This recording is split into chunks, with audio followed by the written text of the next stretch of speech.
those people don't think, they don't always tell you the truth. You know, there is nothing in their contract, in fact, that makes it to their advantage always to tell you the truth. So, and these are the people I'm talking about are people that, like, they say they're a member of the committee called, say, the Intergovernmental Panel on Climate Change, and they have these big meetings where they try to figure out how are we going to continually prove that the planet is getting warmer when that's actually contrary to most people's sensations. I mean, if you actually measure the temperature over a period, I mean, the temperature has been measured now pretty carefully for about 50, 60 years. Longer than that it's been measured, but in really nice, precise ways, and records have been kept for 50 or 60 years.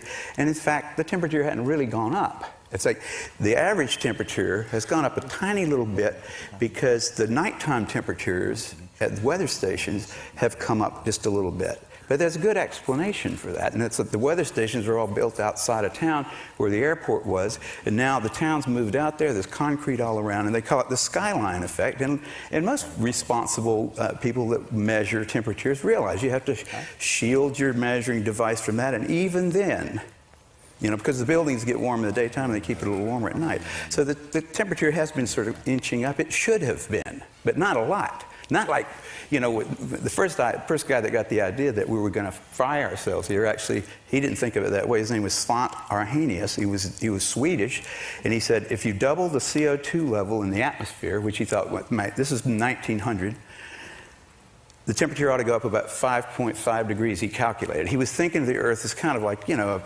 like a completely ice-insulated thing with no stuff in it, really, just energy coming down, energy leaving. And so he came up with this theory, and he said, this will be cool because it'll be a longer growing season in Sweden, you know, and the surfers liked it. The surfers thought that's a cool idea because it's pretty cold in the ocean sometimes. But a lot of other people later on started thinking it would be bad, you know, but nobody actually demonstrated it, right? I mean, the temperature as measured, and you can find this on our wonderful internet. You just go and look for all the NASA's records and all the Weather Bureau's records, and you look at it yourself and you'll see the temperature has the nighttime temperature measured on the surface of the planet has gone up a tiny little bit. So if you just average that in the daytime temperature, it looks like it went up about 0.7 degrees in the century, but in fact it was just coming up, it was the nighttime. The daytime temperatures didn't go up. So, and Arrhenius' theory and all the global warmers, they would say, yeah, it should go up in the daytime too, if it's the greenhouse effect. Now, people like things that have like names like that, they can envision it, right? I mean, but people don't like things like this. Like you don't get all excited about things like the actual evidence, you know, which would be evidence for strengthening of the tropical circulation in the 1990s. It's a paper that came out in February. Most of you probably hadn't heard about it. Evidence for large decadal variability in the tropical mean radiative energy budget. Excuse me. Those papers were published by NASA and some scientists at Columbia and Veliky and a whole bunch of people, Princeton. And those two papers came out in Science magazine February the 1st. And the conclusion in both of these papers, and then also the Science editor's description of these papers for, you know, the quickie, is that our theories about global warming are completely wrong. I mean, what these guys were doing, and it's what this NASA people have been saying this for a long time. They say if you measure the temperature of the atmosphere, it isn't going up. It's not going up at all. We've been doing it very carefully now for 20 years from satellites, and it isn't going up. And in this paper, they showed something much more striking, and that was that they did what they call a radiation. I'm not going to go into the details of it, actually. It's quite complicated, but it isn't as complicated as they might make you think it is by the words they use in those papers. If you really get down to it, they say, the sun puts out a certain amount of energy. We know how much that is. It falls on the Earth. The Earth gives back a certain amount. When it gets warm, it makes redder energy, like infrared, like something that's warm gives off infrared. The whole business of the global warming trash, really, is that if there's too much CO2 in the atmosphere, the heat that's trying to escape won't be able to get out. But the heat coming from the sun, which is mostly down it's like 350 nanometers is where it's centered, that goes right through CO2.